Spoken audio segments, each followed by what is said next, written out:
The first time my parents packed my suitcase, I was 8 years old. Mom folded my favorite yellow t-shirt with extra care. Dad zipped up my little blue backpack and smiled as if we were about to begin an exciting adventure. "We'll miss you so much," Mom said, kissing my forehead.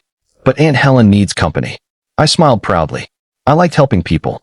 If my aunt was lonely, I wanted her to feel better. At 8 years old, you don't question the people who tuck you into bed every night. You believe them. Every single word. My name is Emily Carter. I'm 31 years old now. An architect. A homeowner. Someone who built her entire life one careful step at a time. But no matter how successful I became, one question quietly followed me into adulthood. Why was I always the one who stayed behind? Growing up, my younger brother Tyler was only 2 years younger than me. When we were little, I adored him. I shared my toys, read him bedtime stories, even let him win board games because his smile made everyone happy. Mom often laughed. "Emily is such an easy child." Back then, I thought that was a compliment. Years later, I realized it meant something very different. Easy children are often the ones adults accidentally overlook. Every June, the same routine repeated itself. School ended on Friday. Saturday morning, my suitcase waited by the front door. Dad loaded it into the car. 3 hours later, we'd arrive at my Aunt Helen's farmhouse. She always stood on the porch wearing a flowered apron, waving before we even turned into the driveway. There she is. She hugged me so tightly I could barely breathe. Mom stayed only long enough for a quick cup of coffee. Then she hugged me again. "Be good. We'll see you in August." I waved until their car disappeared down the dusty road. Then Aunt Helen took my hand. "Come on." I baked peach pie. Just like that, another summer began. At first, I believed every child spent summers this way. I imagined my classmates visiting relatives too. I didn't know they were posting photographs from beaches, amusement parks, and family camping trips. Social media wasn't popular yet, but postcards were. Every July, colorful postcards arrived from places my parents visited with Tyler. Disney World, Yellowstone, the Grand Canyon, Hawaii. On the back, Mom always wrote the same message. "Wish you were here. We'll tell you all about it when we get home." I treasured every postcard. I taped them beside my bed, never once asking why they didn't simply bring me with them. Children are remarkably skilled at accepting whatever version of reality adults hand them. Meanwhile, Aunt Helen quietly filled every summer with adventures of her own. We woke before sunrise to gather eggs from the chicken coop. She taught me how to make homemade bread from scratch. The first loaf looked terrible. The second looked slightly better. By the third week, I proudly announced I was practically a professional baker. She laughed so hard, she almost dropped the mixing bowl. When the weather became unbearably hot, we drove to Miller's Lake. She packed lemonade, sandwiches, and an old radio that only played country music. We skipped stones across the water, counted turtles sunbathing on fallen logs. Sometimes we stayed until sunset painted the lake bright orange. Every evening before bed, Aunt Helen read aloud from whatever novel we happened to be sharing. Whenever I asked about my parents, she smiled gently. "They love you. They're just making memories. So are we." I believed her, because I wanted to. One rainy afternoon, I wandered into the attic searching for old board games. Instead, I discovered boxes filled with family photographs.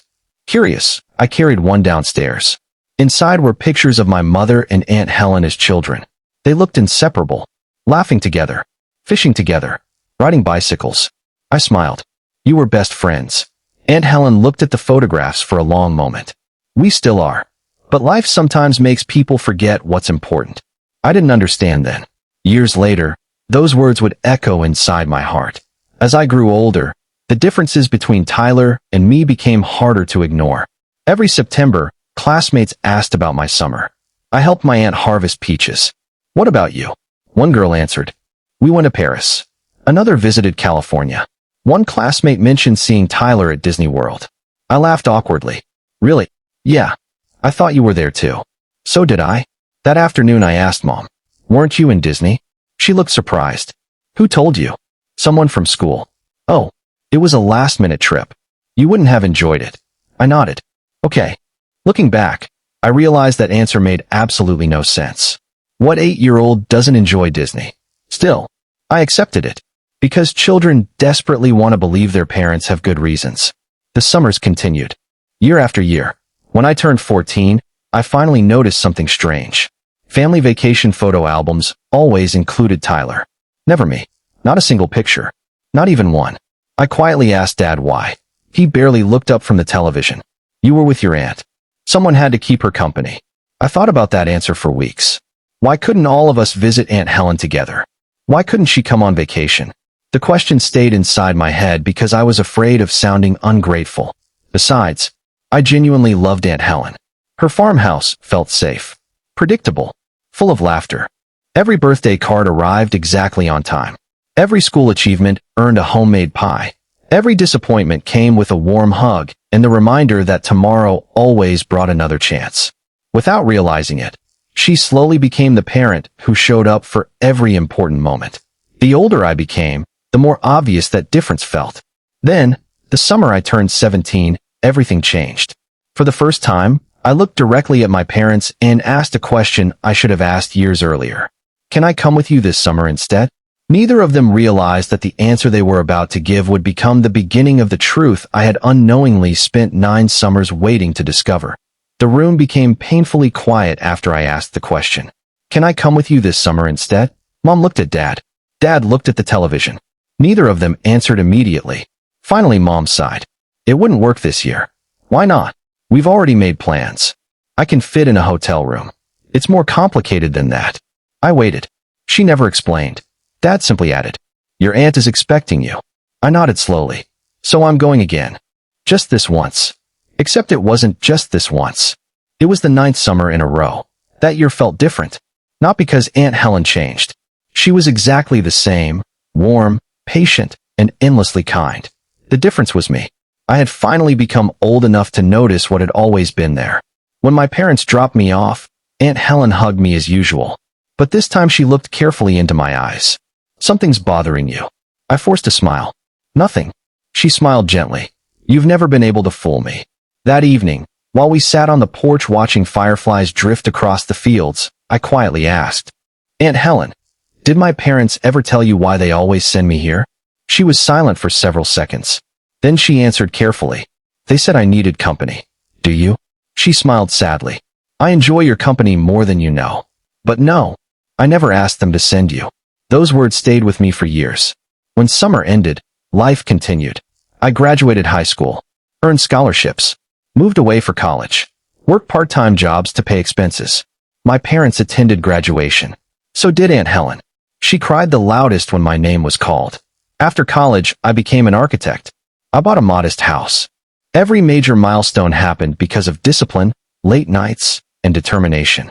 Meanwhile, Tyler changed careers almost every year. Whenever he struggled financially, my parents stepped in. They paid his rent, helped with car payments, covered credit card bills. I never complained. Their money was theirs to spend. What hurt wasn't the financial difference. It was realizing the emotional difference had always been there too. Then, one chilly October afternoon, my phone rang.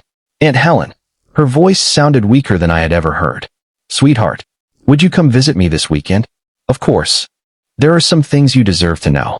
When I arrived at the farmhouse, she was sitting in her favorite rocking chair. Age had slowed her movements, but her smile remained exactly the same.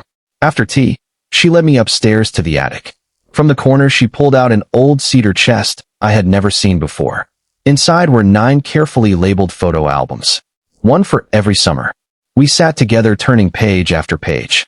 There I was learning to fish, winning a ribbon at the county fair, building birdhouses, making my first pie, reading beneath the old oak tree. Every photograph captured joy, not because I had forgotten my parents, but because Aunt Helen refused to let loneliness define my childhood. Then she reached beneath the albums and handed me a sealed envelope. This belonged to your grandmother. She told me to give it to you when the time felt right. My hands trembled as I opened it. The letter explained everything. Years earlier, my parents had confessed to Grandma that traveling with both children felt too stressful. Tyler disliked sharing attention. He threw tantrums whenever vacations weren't centered around him. Instead of teaching him better, my parents found an easier solution. Send Emily away. Grandma argued with them repeatedly. She begged them to stop. When they refused, she privately asked Aunt Helen to make every summer unforgettable. If Emily has to be away, let her always know someone is choosing her. By the time I finished reading, Tears blurred every word. I wasn't sent here because you needed me. Aunt Helen gently shook her head. No, I needed you eventually. But your parents never asked. I volunteered because I couldn't bear the thought of you feeling unwanted. I wrapped my arms around her. For several minutes, neither of us spoke. A month later, my parents celebrated their 40th wedding anniversary. Nearly the entire extended family attended. After dinner, Mom proudly announced a slideshow. Photographs from decades of vacations appeared across the screen. Disney World, Hawaii, European castles, mountain resorts. Tyler smiled in every picture. I wasn't in a single one. The room applauded. Then Aunt Helen quietly stood. I brought something too. She connected her laptop. A different slideshow began. 9 summers. 9 albums. Hundreds of photographs. Me laughing with flour covering my face. Holding blue ribbons from the county fair. Learning to drive a tractor. Watching sunsets from the porch. Celebrating birthdays. Smiling in every single picture. When the final image appeared, it showed young Emily asleep on Aunt Helen's shoulder in the porch swing. Across the photograph were simple words. Every child deserves to feel chosen. The room fell silent. No one clapped. No one spoke. Finally, Aunt Helen looked directly at my parents. You spent 9 summers creating memories without your daughter. So I spent 9 summers making sure she never doubted her worth. Mom burst into tears. Dad quietly removed his glasses. Tyler lowered his head. For the first time, they couldn't hide behind excuses. The evidence wasn't an argument. It was my childhood. I walked across the room and hugged Aunt Helen. You gave me more than summers. You gave me a home. She smiled. No, sweetheart. I simply loved you the way every child deserves to be loved. That night, I left without shouting, without revenge, without bitterness, because I realized something I wish every overlooked child could someday understand. The people who fail to see your value do not determine your worth. The people who consistently choose you, through ordinary days, quiet sacrifices, warm hugs, and unconditional love, those are the people who become your true family. And every summer I once believed I had lost turned out to be the greatest gift my childhood ever received.